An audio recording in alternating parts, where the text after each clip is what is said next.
Hi mga kailan! Kain tayo. Meron ako ditong homemade na spam. Gusto ko yung medyo crispy, kaya pinakrispy ko siya konti. Yan yung aking tira na chicken feet kagabi. Yan. Kumain ako ng 5 piraso kagabi. Meron ako ditong rice, brunch ito. Busy-busy ako kagabi mga kailan. Nagluto ako ng, ito, ginawa ko to. Pero ngayon ko lang niluto. Gumawa ako ng Spanish bread with ube filling, pandesal, malunggay. Malunggay flavor. Baunin natin sa trabaho. Ganyan. Kain tayo. Unahin natin itong tikman, yung aking homemade na spam, kung masarap.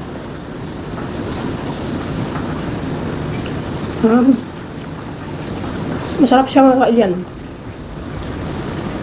Malasa siya. At alam mo, pork talaga yung ginawa natin, na mayroong konting carrots, madaming bawang at sibuyas. Ito naman ay napakalambot na, pero yung buto talaga nitong chicken feet na to ay matigas po, kaya hindi natin pwedeng lunukin.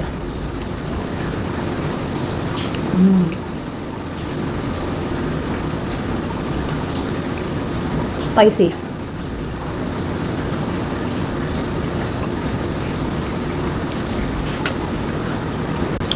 Niluto ko siya ng slow cook lang. Ayan. Lakas ng ulan.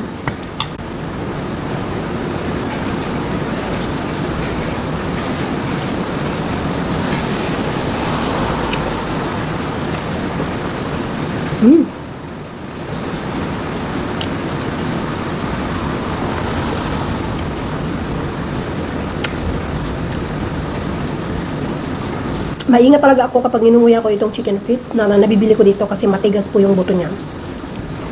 Baka mabali yung ngipin ko, no? Hindi katulad sa atin na yung kahit pag matagal mo nang niluto, super lambot na rin yung buto. Pwede mong sipsipin ng nguyain. Ito, hindi pwede.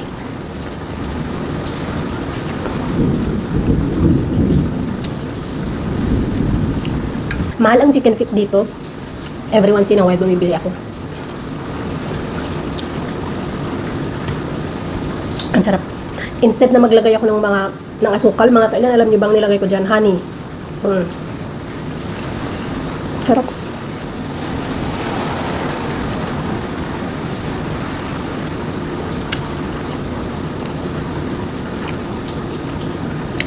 Masarap ito ipalaman sa tinapay, yung ginawa kong pandesal.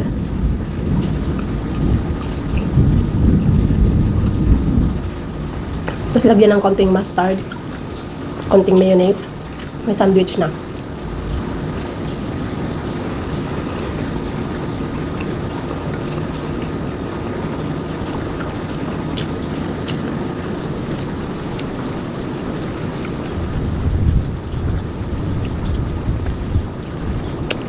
Nag-try nito kumain yung asawa ko last time. Nakakain siya ng 3. Hindi na siya umulit kasi wala daw laman, tsaka mahirap daw kainin, malakit.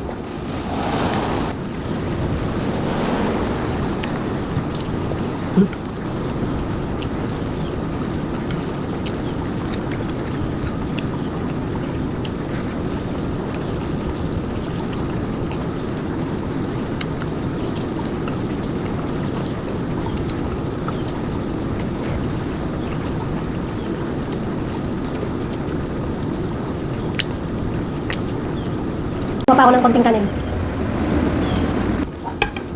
Ayan, ang sarap kasi mga kaibigan. Saka anyway, ito naman na yung una at huling kain ko nito. Sa work, magbabaon ako ng watermelon para sa aking snack, tapos mani. Pag dinner naman, kakain lang ako ng, excuse me, 2 tinapay. So, tapos kape na Beauty and Brain. Ito, iwanan ko to sa asawa ko, papatikin ko. Meron pa ako dun isa, hindi ko pa pinirito lahat.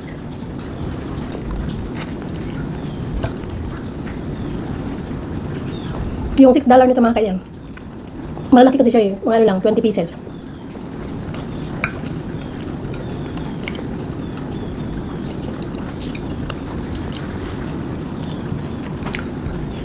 Malagkit pati bibig.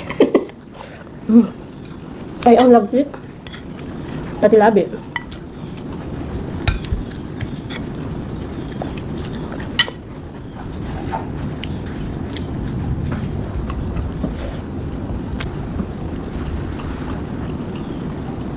Thank you mga kailan. Busog na ako.